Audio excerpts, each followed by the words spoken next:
remember this hat. Aw, But, Mr. Monopoly. Oh, shucks. So anyway, I got a great idea. This is a genuine idea that I have had for a very long time. And I'm going to share it with you now. And then we're going to talk about it. And I'll share with you the actual real story of how this idea got squelched.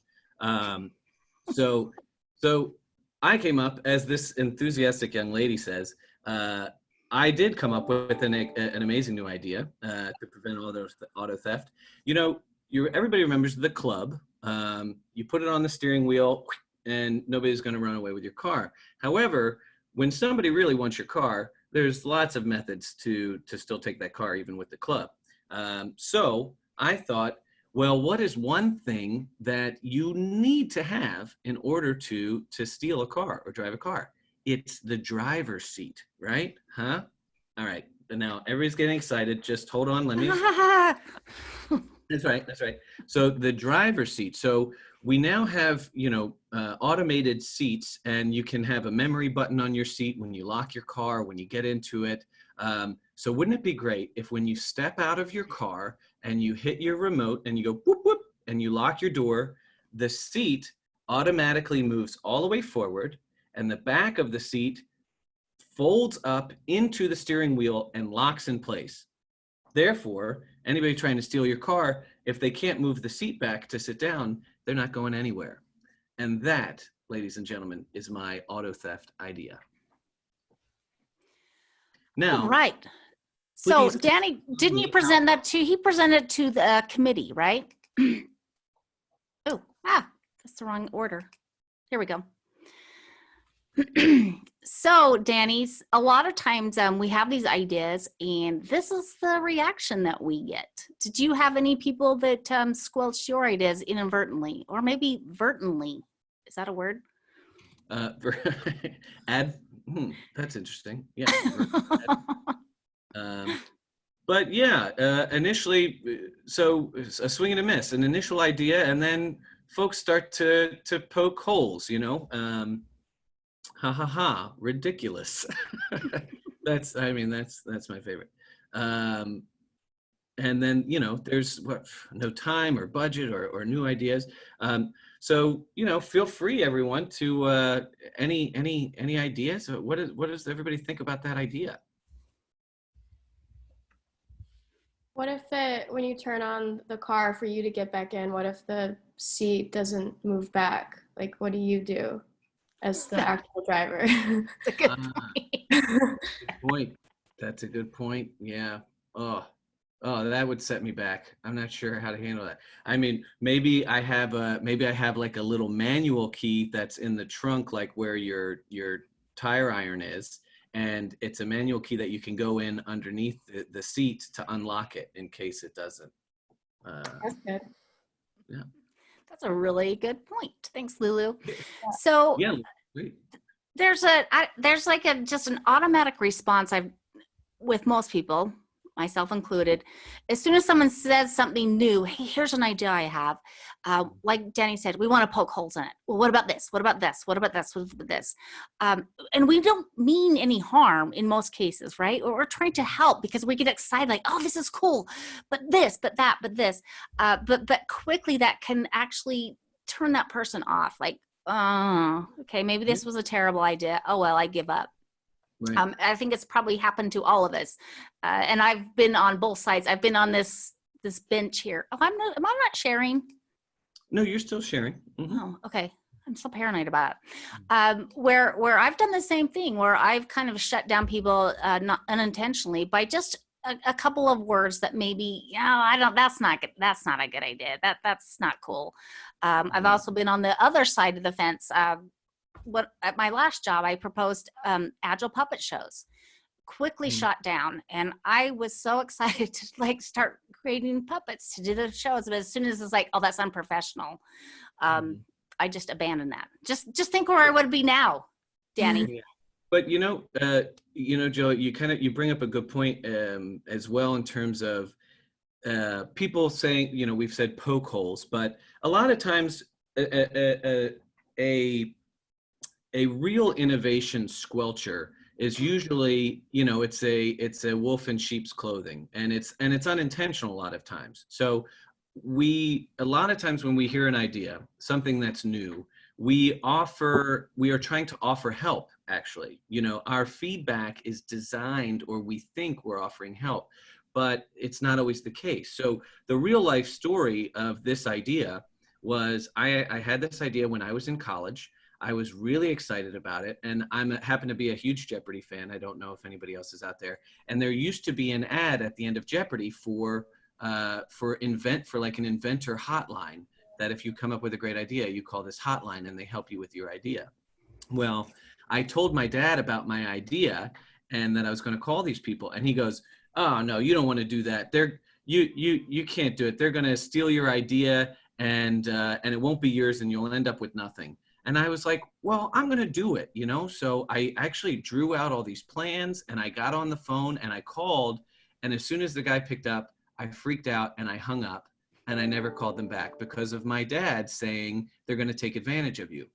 So, you know, I say that to illustrate that sometimes people don't have the worst intentions or bad intentions when they are responding to your idea.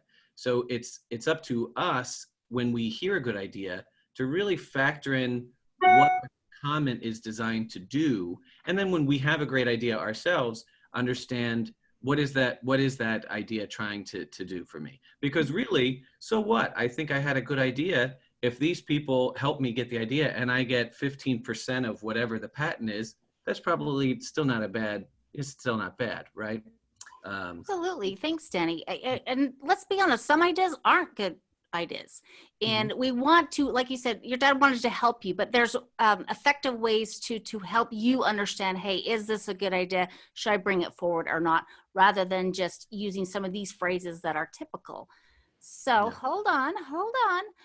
So let's talk about a different way you could respond when somebody shares a new idea with you. We're going to now commence fostering. It needs sound to it. That'd be cool. And I would like to say in the chat, thank you all for the positive reinforcement. It means a lot. Thank you. All right. So I changed the slide up on you. I don't know if you noticed. I do. I was innovated.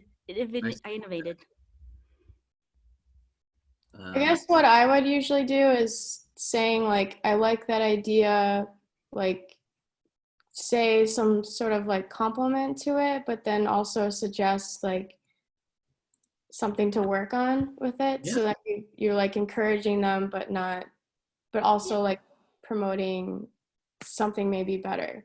Yes, I love that. Rather than just shooting it down, just say, hey, that's fantastic. Right. And then offer some advice, which is really helpful. Yeah. And so that's, you know, as Jill illustrates here in the slide, common responses to new ideas.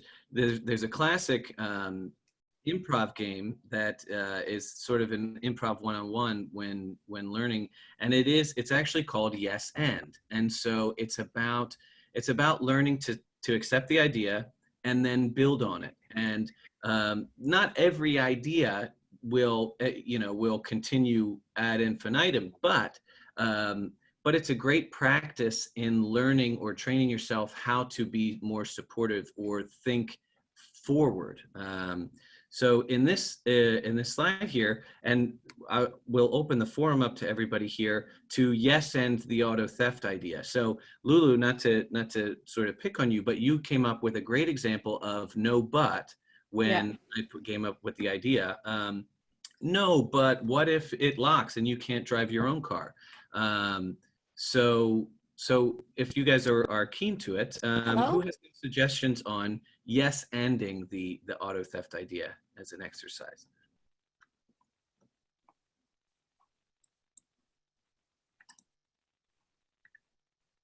Well, I could say, like, would this work? I could say yes, and we're already working on 5 other things that are fully keeping us busy. That's a common. So that doesn't even have anything to do with your idea. It's just we don't have time to do it, or we need to fit it into our priorities, right? Right. Yeah, but I mean, you do highlight, which is in terms of the innovation, it doesn't enhance or support the idea. Right. That actually is kind of like a coded no, but it's kind of like, oh yeah, great idea, but we have these other things we're doing, right? Did And you then, even but know I was gone? Sorry. Did you even realize I just lost No. my internet connection? Did you No, even know? we kept going. yeah, we Thank had you. no idea. We had no idea. But like an example of a yes and would be yes and when you unlock the car, the car seat will automatically have a heat warmer in it in the wintertime, and it'll automatically start warming your seat when it is rolling back. You know, things like that. Yes, that idea would prevent people from stealing your car. How can we add on? What's the added benefit of this idea, right? So if we start putting ourselves in that sort of affirmative place from the get-go when we hear a new idea, there won't always be stuff, but it's a good place to start from. I love that. Thank you. So yeah, like some of these 4 common responses, I think this is interesting. So there's the no but, right? And that's just cut you off at the knees, and it's considered kind of a blocker, a blocking response. And then there's yes, yes, yes, yes. This is like the passenger. I'm just along for the ride. I'm not really actually helping you build this idea out and potentially apply it. And then we have and.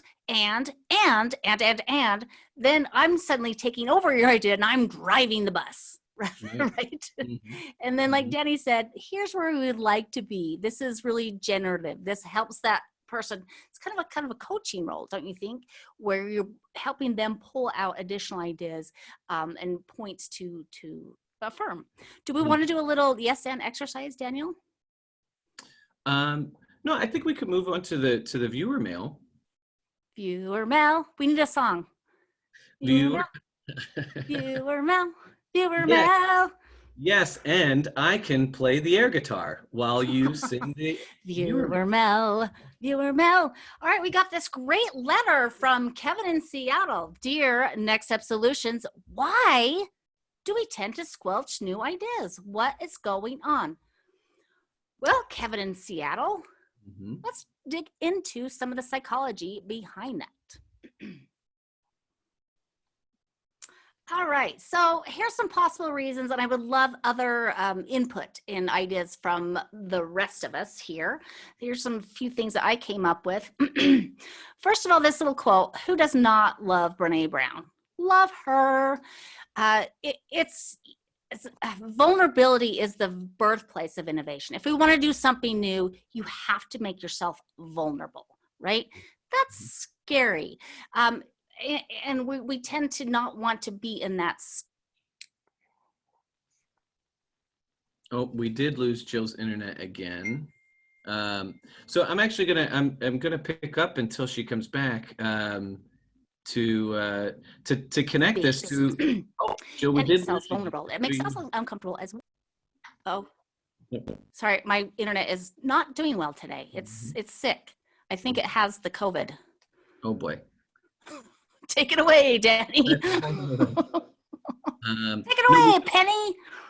We just missed your last thoughts on the vulnerability from Brene Brown as being the birthplace of innovation. Okay. Anywho, yes. So a lot of times we squelch ourselves, right? It's not always, oh, it's somebody else's fault. I squelch myself every day, right? Because I don't want to be vulnerable. I don't want to throw something out and then get, make a mistake or look stupid.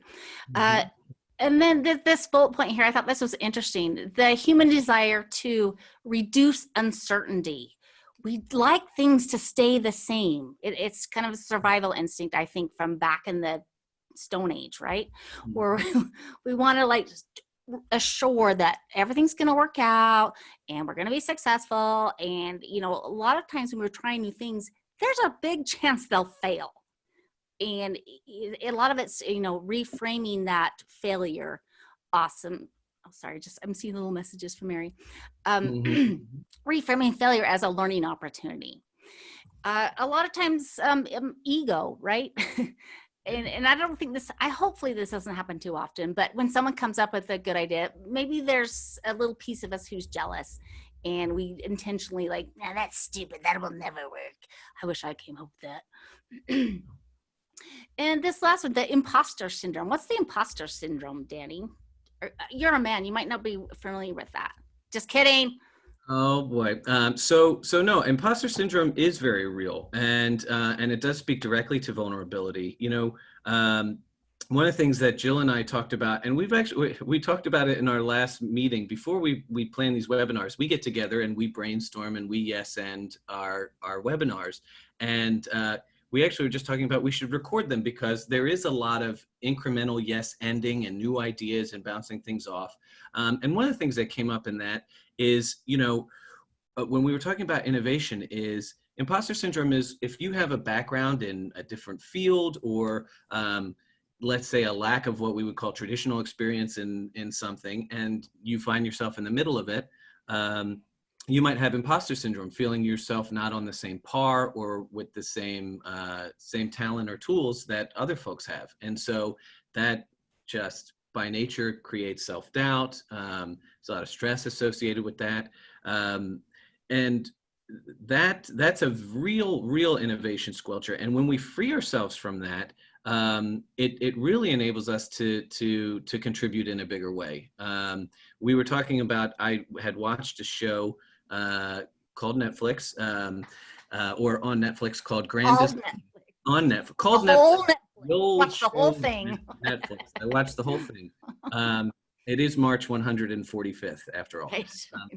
But it's a show about innovative and creative buildings of houses. And the first episode is a house that's built by a company. They're a design firm. They were all art students.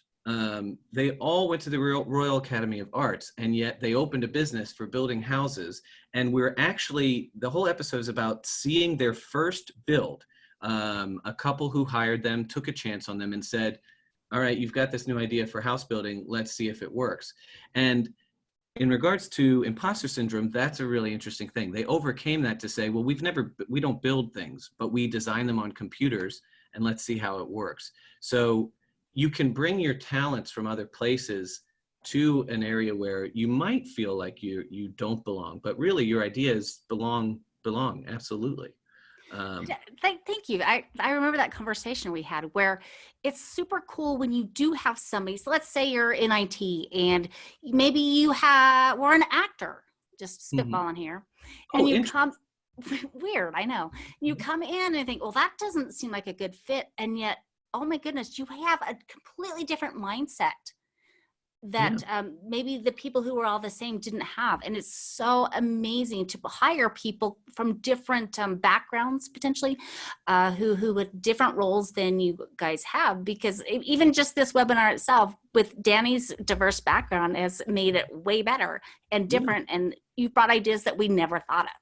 Yeah. And to put some perspective on that, and to be vulnerable myself, Jill and I work on these webinars. Well, Jill has experience in Agile. I'm a training coordinator, yet I have experience in my various different backgrounds as an actor that are applicable to an Agile mindset.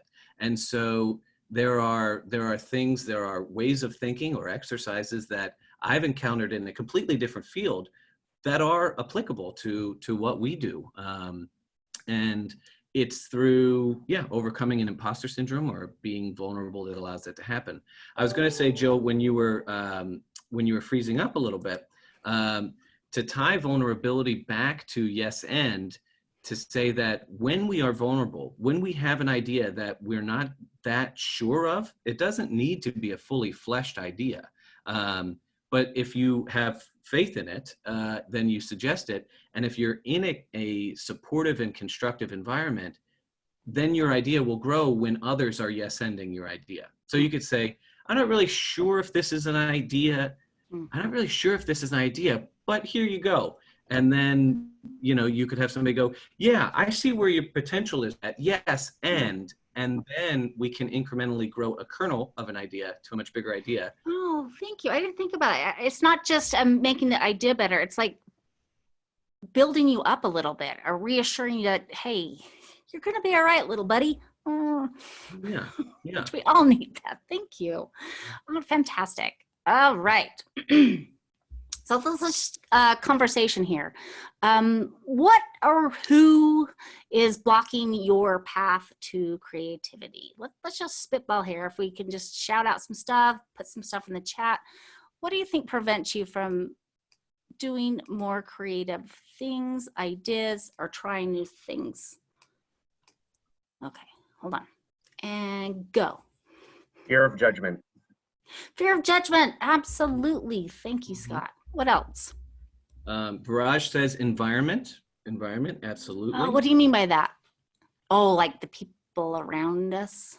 I mean, not people. Oh, absolutely. Yeah, Barrage is that, people around us. Got it. Yep. Thank you. Clear. Yes, yes, yes. What else? I go back to the point, I'd like to say just good intentions, right? Like sometimes that wolf in sheep clothing, somebody being like, oh, I'd like to help you not embarrass yourself kind of thing, where it's like, hey, well, wait a minute. Let's not assume I'm going to embarrass myself, right? Let me help you not be stupid. Okay, that's awesome. Yes, what else? I think sometimes it's easy to just get focused on the day-to-day and leave that part of you unexplored. Absolutely. And thank you, Nancy. And a lot of it's time. Like we're so busy doing the status quo, we just don't allow time for it. Yeah, own insecurities, right? This is not so good. No, I'm crazy. Yes. Think about it, right? Yeah, We're absolutely. usually our own worst critic, right? Absolutely. Thank you. The best ideas come out. Me too. I get the best ideas in the shower.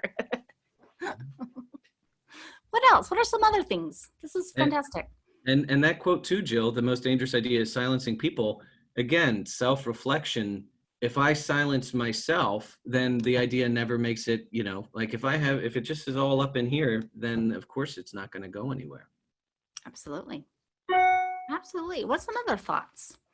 I guess I relate to that quote a lot because I've had experiences in my own work where I've been told like, I can't talk in these meetings, or like, I'm not allowed to speak up because I don't necessarily have a position yet where I can speak up. So when I'm in those moments, like, and afterward, I feel like, okay, well, I can't talk to these people. Like, I don't know if it's not like I'm not worthy enough, but like, you don't have enough authority yet. Yeah. Thank you, Lulu. Like, I don't have a seat at the table, so I'll just sit there and be quiet. Yeah, absolutely. I've been there many, many a time. Like the hierarchy and the way the ideas should flow, and sometimes they slow it just stifles a good idea. It kind of squashes it before it ever even gets off the ground because it doesn't get heard by an accepting person, possibly. That's a really good point, where it's these people up at the top, we make the decisions, we decide what direction we're going to go. You just know your place, right? Then that's unfortunate for everybody. You could have this amazing new idea and it will never be heard, and that's going to hurt their company. So we're going to go and start our own company with our own better ideas. Cool down. What else? Other thoughts, other perspectives?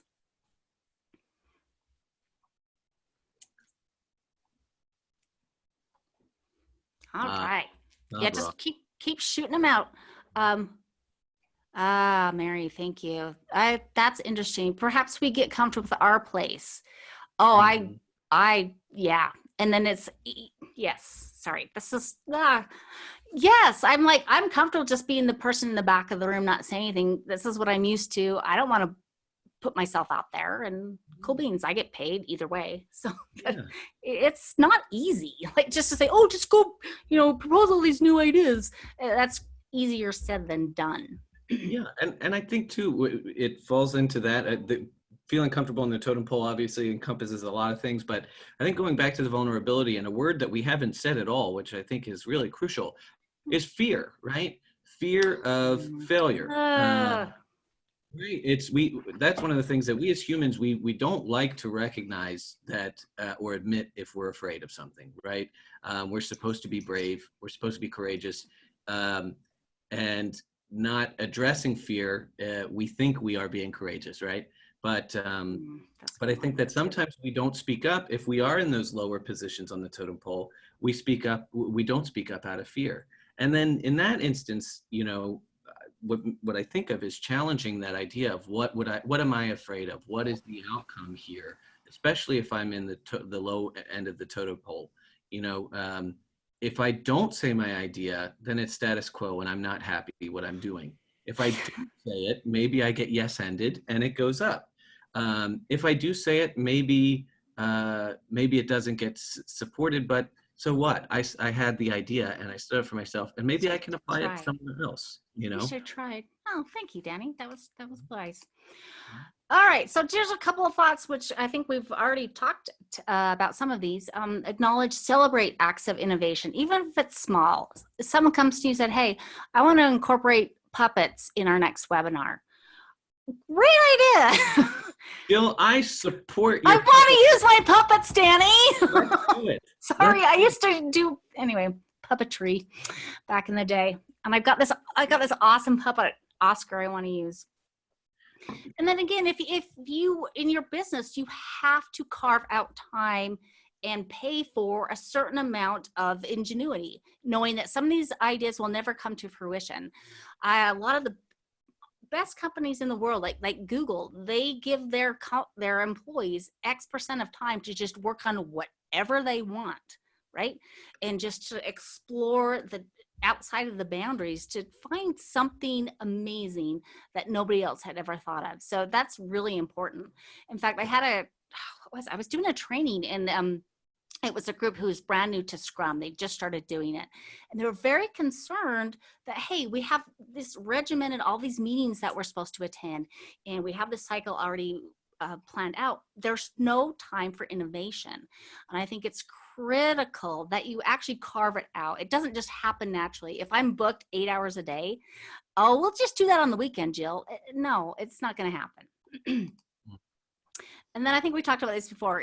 Failure is learning. I know you've heard this a billion times, but failure is like you said, it's one of the things I fear most of all, that and speaking in public, whatever, which I'm doing now. I just realized it.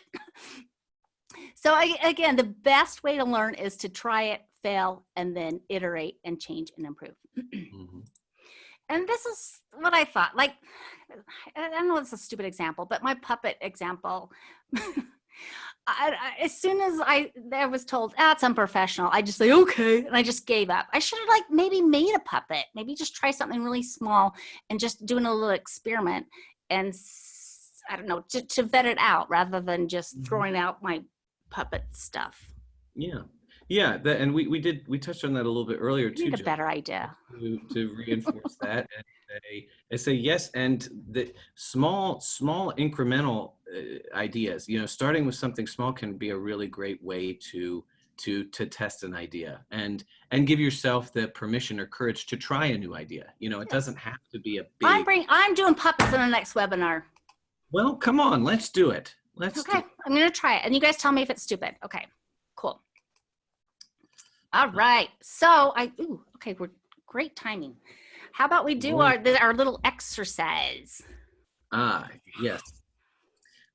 So this is to have some fun, like we talked about at the beginning, as part of our format here. Jill found these excellent pictures, and what we're going to do is ask you all to take a few minutes to think up a fun caption. Imagine it's your New Yorker style caption contest for the cartoon. We ask you drop it into the Zoom chat. You are welcome to send it to myself or Jill privately if you don't want to share it with the entire group. But if you wanted to share it with everyone, you can do it there. The only thing that we ask for, please, we are all adults, so I think it's fair to say PG-13, but please be aware and respect everyone in the group. And avoid offensive language. I will give you an example, if I may. Jill, do you think I should share mine for Exhibit A to kick it off? Save it. I don't want to, like, poison their brain. Don't poison the well. Okay. Yes. So let's just give them like a minute of quiet time and think about, pick one or the other, or if you want both, and then in the chat just be like A, and then have your little caption, or B. Sorry, I'm just staring at that monkey. It's freaking me out. But yeah, again, just be mindful of everyone and have fun with it. In the meantime, during the minute, I'm going to play my air guitar. Jill, I think you're going to air sing, right? Oh. Yeah. Do do do do do do do. This is piano. Do do do do do do do do do. Actually, I wanted to do a caption. I haven't captioned these yet. All right, so we got some. Just so everybody knows, we've got some rolling in privately. So thank you. Keep them coming. Good stuff.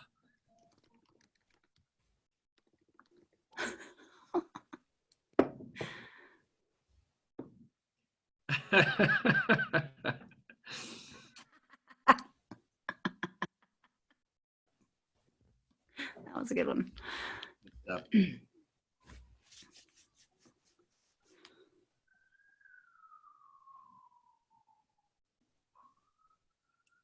That poor monkey. I mean, I think he looks happy.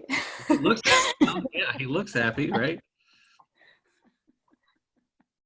Or if you just want to shout him out, that's cool too. Yeah. Either way, just however it works. All right, I'm gonna try. Maybe I'll try some. I haven't.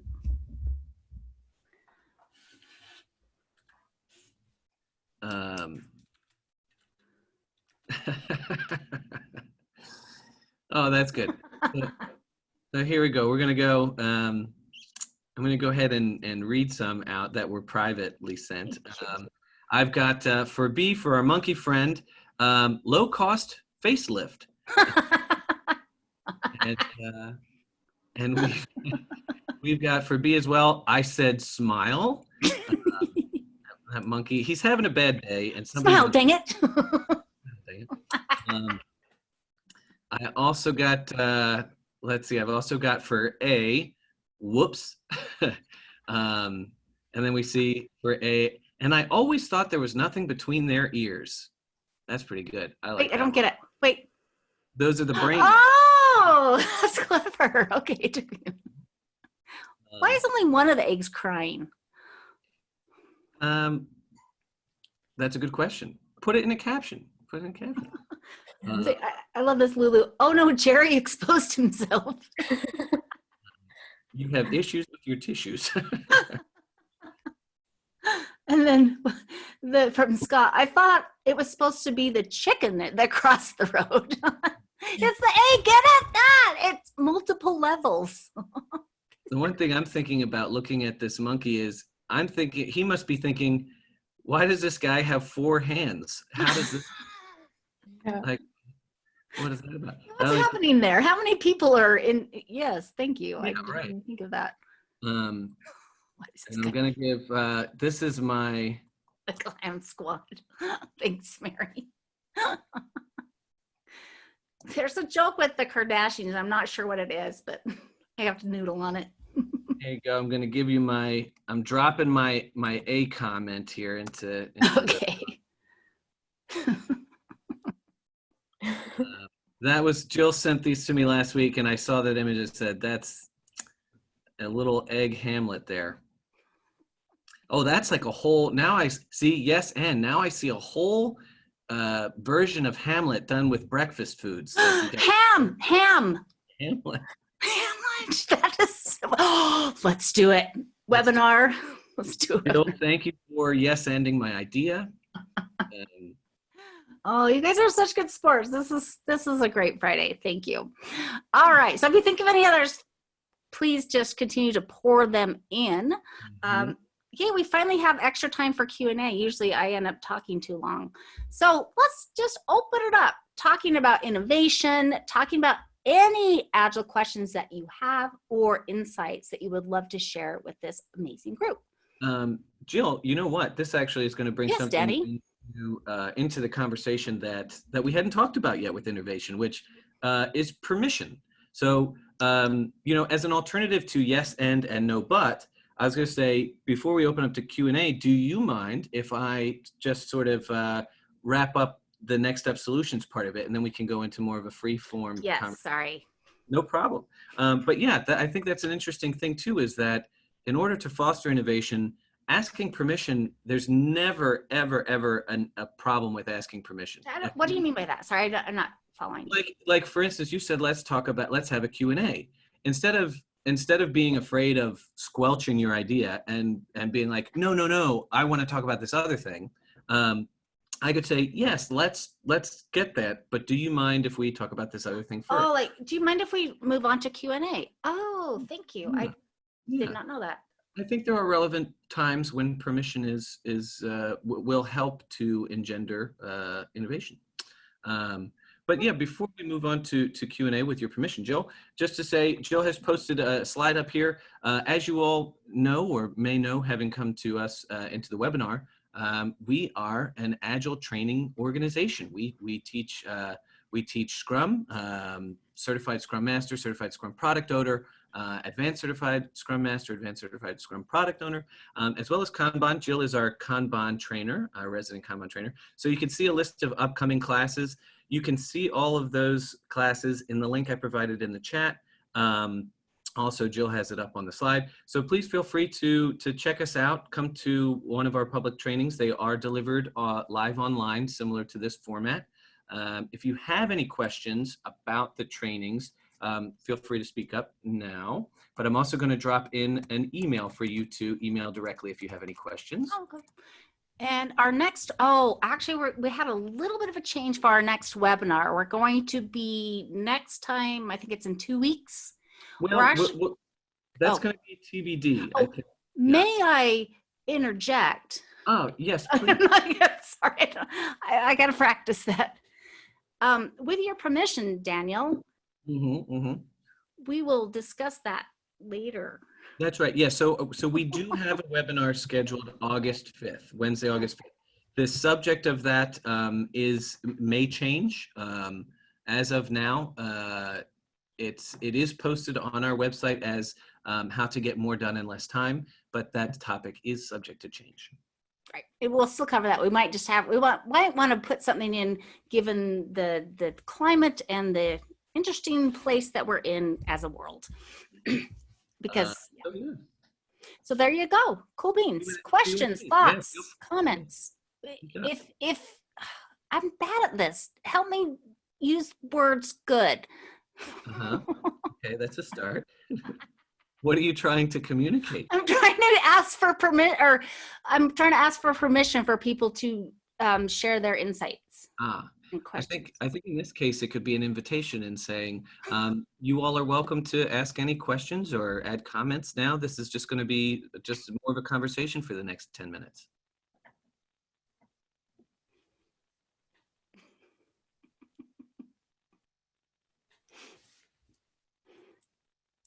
It's Friday.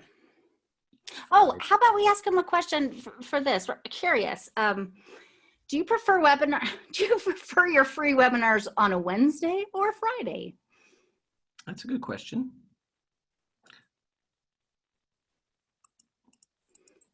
I'd say either day is fine with me.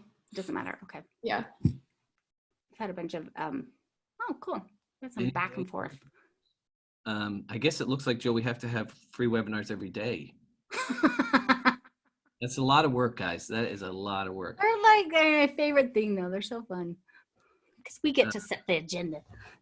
No, I guess I'm curious from the group if anybody. It doesn't have to be a personal story.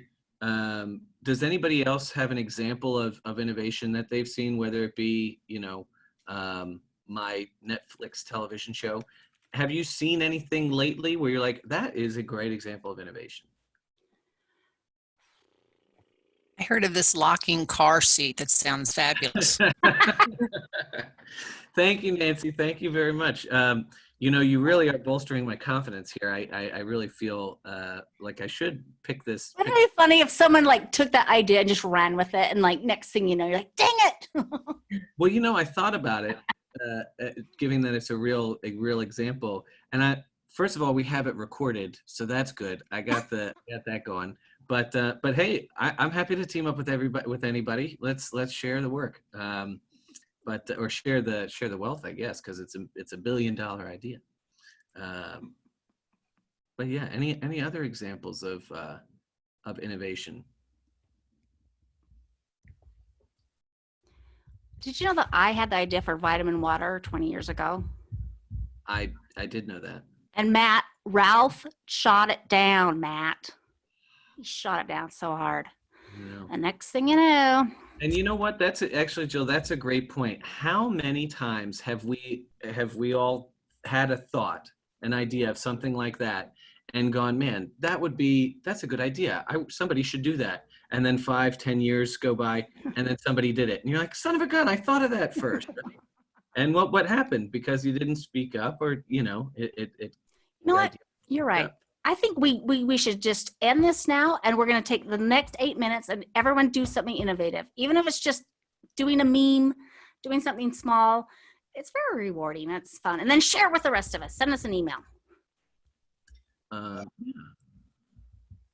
Yeah, there was a story. Remember, Joe, we were talking about, there was a great story about, I heard on NPR, the CEO of Belkin, and I forget his name, Robert something, and how it's just a great story of innovation in that he was in college, he was failing out. It was in the early 80s. It was around the time that computers were becoming popular in the workplace, and PCs weren't really a thing yet, but he started getting really interested in computers. And rather than attending his classes, he was going to all these different computer hardware stores, and he was recognizing that he was realizing he didn't know anything about computers. That wasn't why he was there. That wasn't his interest. But he realized and saw the potential for this tool, and realized that it was going to need accessories. And so what he started to do was invent the accessories that go along with the computer that he didn't really know anything about. And so, of course, we all know with the technology we use, almost everything we have for our iPhones or computers is a Belkin product, these connectors and all that kind of stuff. And it's just fascinating that he didn't have to know anything about computers. He took the idea of computers and built from that. And I just think that's a great illustration of innovation too. I love that. And there's a book on it that I have it in my library, but I haven't read it yet, about what is creativity. And in most cases, it's, hey, you're taking an idea that's already there, and then you're just like transposing it to a new application. So it's not like you're just inventing something that never existed. And that's part of it. And I think having that diverse background, having groups of people that have different skill sets and education, that helps you put things together. And I never thought to put that together that way. I love that. It's super cool. All right. And it's a little bit different, but I don't know if you guys have read about the person who started Zoom. So I just find this guy is fascinating. So he was working for a large company, and they were basically creating this online collaborative tool, and they were bought out by Cisco. Is it Cisco? I think so. Anyway, and as they did that, they stopped innovating, and he was frustrated because, hey, I've got these great ideas. We should do this, make it more interactive. We should make it more user-friendly. And so he decided to basically start his own little company, which became Zoom. And I don't want to diss WebEx, but if you've used it compared to Zoom, it is so clunky, and it really hasn't changed, honestly, and I've used it forever in the last 7-10 years. Where Zoom, and the poor guy, he was not expecting to have this whole COVID thing happen, and it kind of blew up the whole paradigm, but he's working literally on his own with his staff, 24 hours a day to make it even better. So I just thought that was just cool, just that can-do attitude. There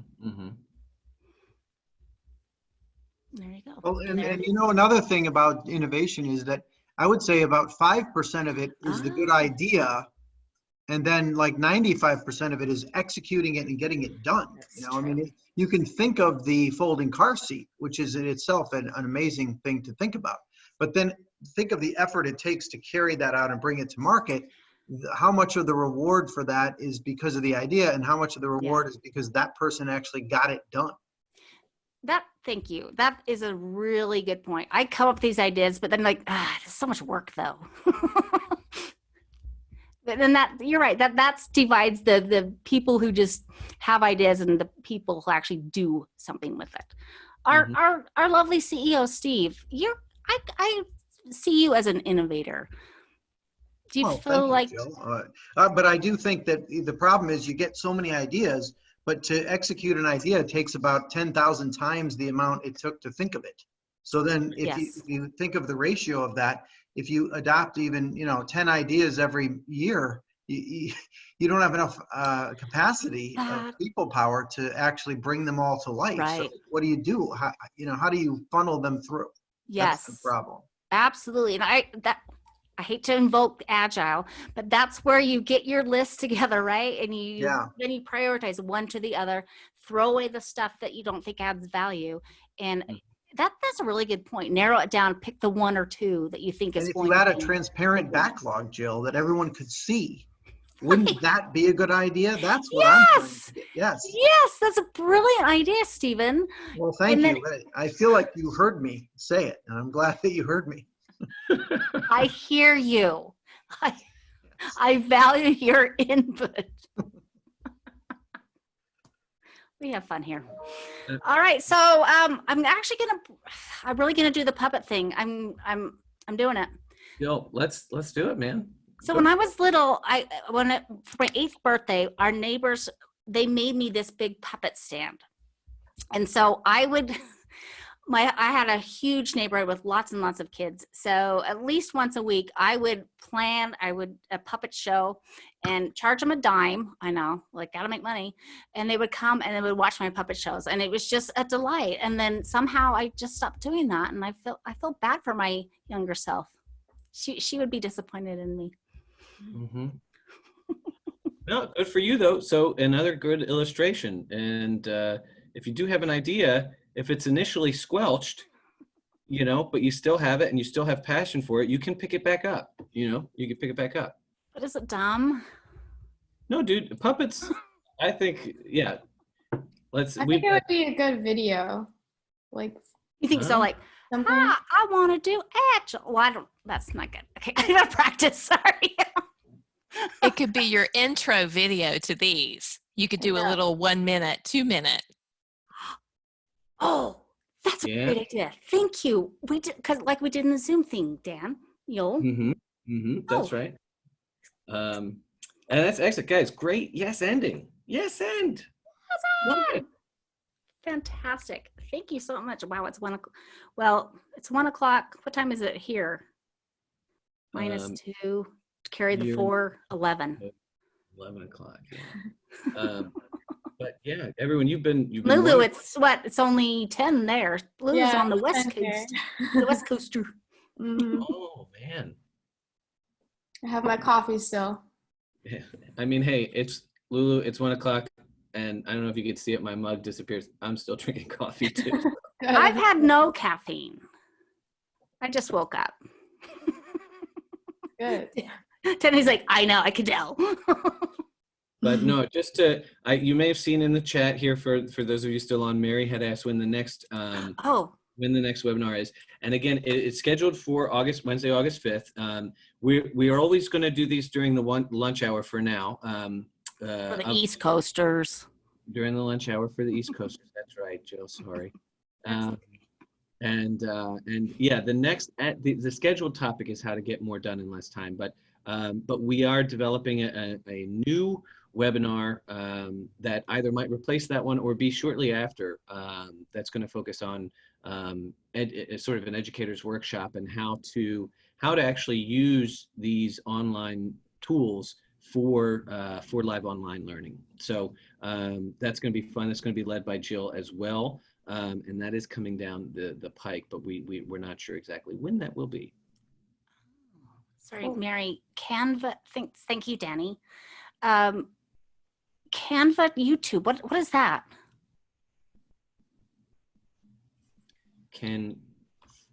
I know Canva is a design app, but Oh, she's in like, thank you. Yeah. Oh, Super easy to use, and it has Oh. templates that are already set up for different formats. And YouTube, the YouTube intro would probably fit right, same size as a PowerPoint, but be a lot smaller size. But that would be, like a 1-minute clip, and you could just upload and crop your little video in there, and it'd be so easy to make. Oh, I love it. Thank you so much. And we can put little things on LinkedIn too, right? The same thing, like, oh, blah, blah, blah, or whatever. Oh, sweet. All right, we've got lots of fun things to try out, Danny. I'm logging in right now. All right, cool beans. Thank you so much. thank you. Thank you. All right, Thank you. have a lovely weekend, everybody, and eat some corn on the cob for me. Love it. Corn on the cob. Bye. Thank you, everyone. We'll see you next time. See you soon. Is Matt still on? Matt. I'm still on. I'm Are you still going on to just have like corn on the cob? Are you going to eat corn on the cob today? I think you have to as a no, person who no. lives in Utah. Matt, don't make me come over Okay. there. Okay. I hiding from you. I'm so glad you joined. It was great to hear your voice again, Yeah. Matthew. Thank you. That was a nice note from Rofia here, Jill. She said she can sleep well. That's right. She was having trouble sleeping. That's awesome. All right. Cool. Well, Matt, thanks for joining us. I don't think you have not been to our webinars yet, have you? No, this is my first time. Awesome. Excellent. Yeah. Yep. So yeah, it's great. It's good. Well, thanks, I buddy. enjoy it. Unfortunately, I need to skip, some of them. Matt. People keep calling me. I'm sorry. I say I'm working. Oh, weird.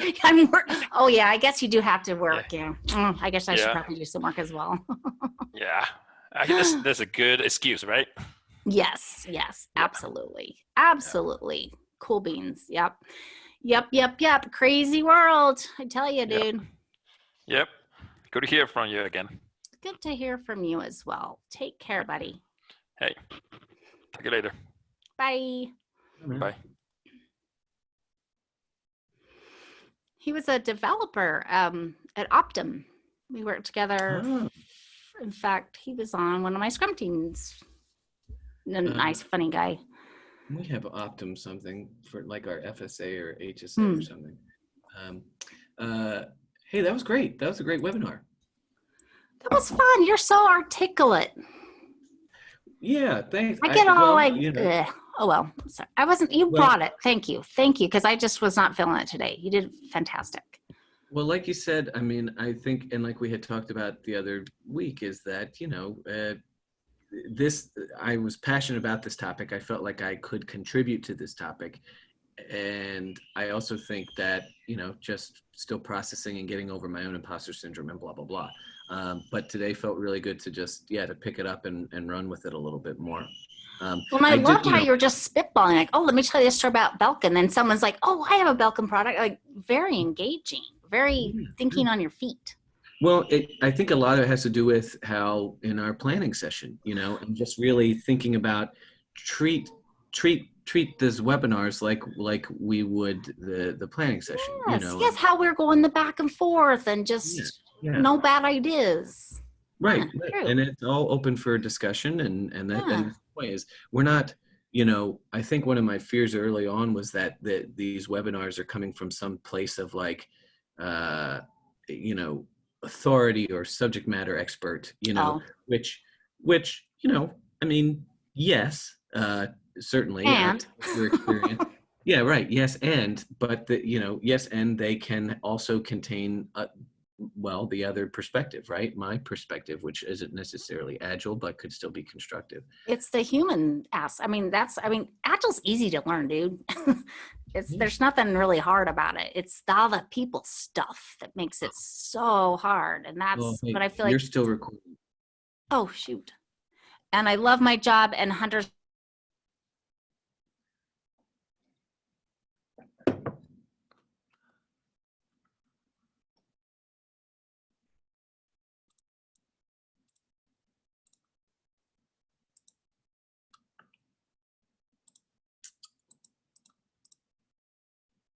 Yeah, totally frozen.